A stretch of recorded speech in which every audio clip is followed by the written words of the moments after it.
In 1898, America and Spain went to war in the aptly named Spanish-American War, or as one American called it, a splendid little war. But wait, doesn't war stink? Well, this conflict was less of a war and more of a one-sided butt-whipping by the United States. Ever wonder how America has Puerto Rico and Guam today, and used to have the Philippines for Japan to attack in the 1930s?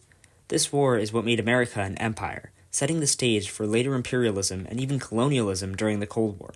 But why did it happen, and how did the US beat a former European superpower so easily? In the 16th century, Spain had been on top of the world, but ever since Spain had lost its claims in South America, it had been on the decline. By the end of the 19th century, it only had its islands left and was just waiting to be buried as an empire. Unluckily for them, America was just waiting for an empire to bury. Ostensibly, President William McKinley was against war, unlike his little-known vice president, Theodore Roosevelt.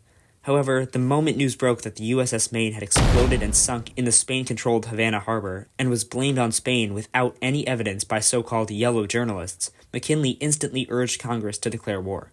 And because of how unpopular Spain was among the populace, American forces were quickly invading Cuba and on the way to the Philippines. Only a few years earlier, a man named Frederick Jackson Turner had published his thesis that because America had fully reached the Pacific Ocean and could no longer expand west, internal turmoil would destroy the New World, just like the old.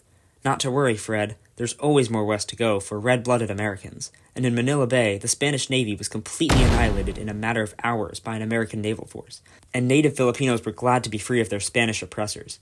For about 5 minutes, before their new American oppressors moved in, starting the Philippine-American War. Right in America's backyard, too, Teddy Roosevelt and his Rough Riders took San Juan Hill on horseback in a daring display of courage by the future president. And just like that, the war was over, and some people weren't very happy about it. Led by William Jennings Bryan, a minority opposed the imperialism of the war. However, they were painted as unpatriotic, and McKinley was re-elected in 1900 over Bryan. The United States, for better or for worse, would never again be a continental power, and the 20th century saw the nation undergo a stunning transformation from second-rate military power to the world's lone superpower.